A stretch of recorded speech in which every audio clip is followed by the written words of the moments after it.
Assalamualaikum warahmatullahi taala wabarakatuh. Alhamdulillah wassalatu wassalamu ala sayyidina Muhammad wa ala alihi washabbihi ajmain. Rabbi shrah li sadri wa yassir li amri wa hlul 'uqdatam min lisani yafqahu qawli. Subhanaka la ilma lana illa ma 'allamtana innaka antal alimul hakim. Pertama-tama kali marilah kita bersyukur kepada Allah Subhanahu wa taala kerana dengan limpah kurnianya kita masih lagi hidup dalam lingkungan iman Islam dan ihsan. Dan sama-sama kita bertaubat kepada Allah akan segala dosa yang telah kita lakukan sama ada kita sedar ataupun tidak. Baik.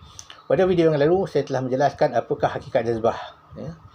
Iaitu satu tarikan ketuhanan yang berlaku kepada jiwa kita, ya. Bolehlah rujuk video tersebut untuk mendapat penjelasan awal. Linknya ada saya sediakan di bawah, ya, di dalam ruangan description, ya. Secara ringkasnya, jazbah itu adalah satu perasaan ataupun satu keadaan jiwa yang tertarik kepada Allah, ya, ya, yang syuhud kepada Allah, ya, yang khusyuk kepada Allah, ya, sehingga terkesan kepada zahirnya, ya. Contohnya apabila dia terlalu khusyuk, tak sedar dia kepada yang lain, ya, ataupun dia terlalu mendalam penghayatan tentang Al-Quran, maka keluar air matanya, mengalir air matanya, ya. Itu dinamakan jazbah. Contoh-contoh jazbah. Okey, baik. Di sini saya akan bagikan lagi satu contoh jazbah yang selalu berlaku pada dalam kehidupan kita. Contohnya seorang ahli maksiat, ya. Hari-hari dia melakukan maksiat, ya. Tidak melakukan ketaatan, melanggar perintah Allah, ya. Tidak mengerjakan apa yang Allah suruh. Suatu hari dia accident, ya. Dia dilanggar oleh kereta, ya. Koma dia, ya, patah pinggang dia. Apabila sembuh, dia terpaksa duduk di atas kursi roda, ya. Satu hari dia tersedar, kan? Dia tersedar, dia berkata di dalam hatinya, selama-lama aku melakukan maksiat, ya. Kemudian aku ditimpa musibah, aku dilanggar kereta, tetapi Allah masih menyelamatkan aku, kan? Masih memberi peluang aku hidup, kan, walaupun di atas kursi roda, kan? Ketika itu juga dia menangis tersedu-sedu, ya, dia menangis tersedu-sedu. Ini dinamakan jazbah, ya. Kesedaran hingga terkesan kepada diri dia, ya. Dia tersedar bahawa ia melakukan maksiat, melanggar perintah Allah, sehingga dia menangis tersedu-sedu, memohon ampun kepada Allah Taala. Tak lepas, tak sudah tak berhenti-henti dia memohon ampun sambil menangis. Itu dinamakan jazbah, ya. Ya, ini satu kesedaran keinsafan yang datang daripada tarikan, ya, hati dia kepada Allah, ya. Itu dinamakan jazbah. Okey, kesedaran tanpa jazbah iaitu kesedaran secara beransur-ansur, ya, beransur-ansur, kan. Tiba-tiba dia sedar sedikit-sedikit, dia memikirkan bahawa dia melakukan maksiat, kan, dia melakukan tegahan Allah, sedikit-sedikit beransur-ansur dia sedar. Itu kesedaran tanpa jazbah. Itu kesedaran ibarat kata melalui hidayah, melalui pemikiran dia tengok apa semua, kan, dia tengok alam, tengok diri dia, kan, tengok nikmat yang Allah bagi, dia sedar. Ya, itu kesedaran melalui hidayah. Kesedaran melalui jazbah ini dia kesedaran yang spontan, kesedaran yang tiba-tiba, ya. Boleh dikatakan ia hidayah juga, tetapi melalui bentuk yang berbeza, bentuk satu serbuan keinsafan, ya, satu kedatangan keinsafan yang secara tiba-tiba, sehingga terbit ataupun terkesan kepada jiwa dia, menangis dia, bergetar dia, ya, mohon ampun kepada Allah Ta'ala, tersedu-sedu dia. Itu jazbah, ya. Baik. Apakah jazbah ini tidak terdapat dalam Quran? Tidak ada pertunjuk dalam Quran? Ada. Baik, mari kita buka semak dalam Quran. Apakah hakikat jazbah? Ya. Kita buka surah Al-Anfal ayat kedua. Ya, saya bacakan. A'udzubillahi minasyaitonirrajim. Innamal mu'minuna alladzina idza dzukirallahu wajilat qulubuhum wa idza tuliyat 'alaihim ayatuhu zadat imana wa ala rabbihim yatawakkalun. Ya, itu adalah satu ayat dalam surah Al-Anfal ayat kedua. Mari kita tengok apakah maksud dia. Ya, kita rujuk dulu apa kata ulama, apa kata orang yang alim. Baru kita menambah dengan pengetahuan kita. Baik. Kita buka tafsir Al-Azhar tentang jazbah. Ya, tentang ayat itu. Ya, ayat itu bermaksud sesungguhnya orang-orang yang beriman itu ialah orang-orang apabila disebut nama Allah merasa takut hati mereka, gemetar hati mereka. Ya. Apa kata hamka? Apa penjelasan hamka? Apa penyebaran hamka? Ya. Ayat ini dipangkali dengan kata innama. Huruf itu artinya kuasa.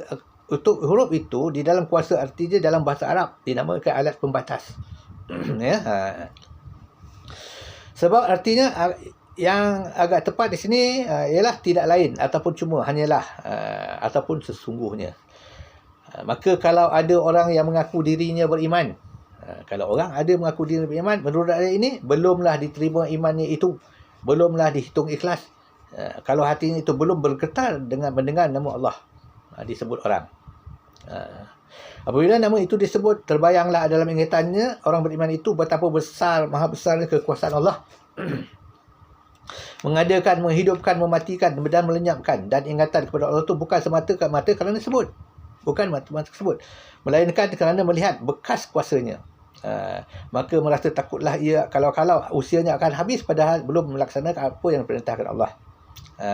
Okay. Dan seterusnya apabila dibacakan ke ayat Allah, bertambahlah iman mereka kepada Allah.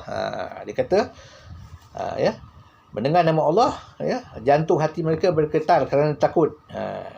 Takut melanggar perintah Allah. Dan dibacakan ayat itu, terbentanglah akan mereka akan kekuasaan Allah pada alam. Bekas afan Allah, bekas kuasaan Allah pada alam.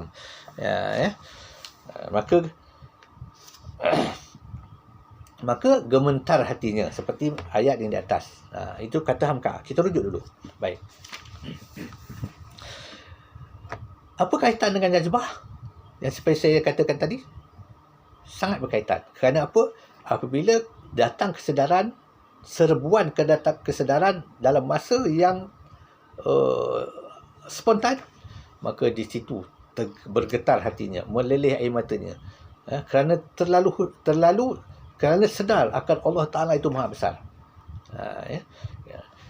Jadi jazbah ini terdapat dalam Quran, bukan reka-rekaan daripada ahli-ahli tasawuf.